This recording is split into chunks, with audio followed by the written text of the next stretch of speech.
Question number 18 बेटा आपको नजर आ रहा है। Take your time, read the question carefully and let me know the answer.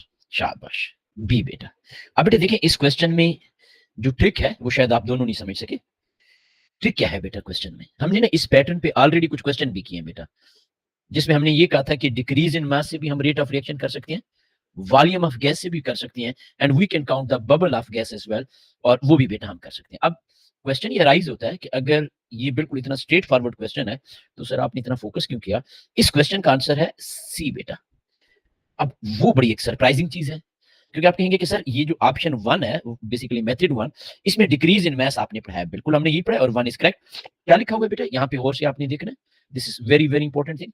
Record the mass of flask and content after 30 second for 5 minutes, means we have 10 readings, 30 second 30 second 30 second and so on।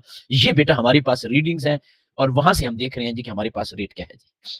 यहाँ पे बेटा हम कहते हैं 3 में count and record the total number of bubbles of gas of water after every 30 second for the 5 minute। again it is giving us the idea कि आपके पास bubble of gas कम हो रही हैं, एक स्टेज पे रुक जाएगा, and we are getting the idea from the rate of reaction as well।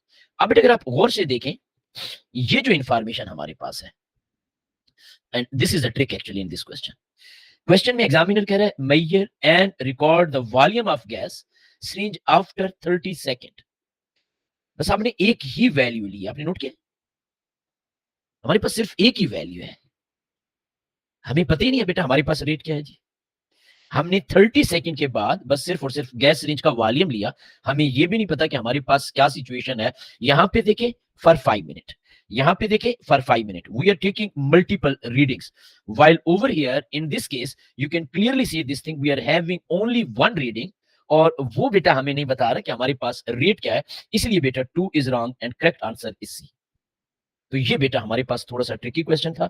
इसमें स्किल क्या है, आपने मेन चीज क्या लर्न करनी है बेटा? मेन चीज आपने ये लर्न करनी है कि आपको एग्जैक्टली पता होना चाहिए कि हमारे पास जो है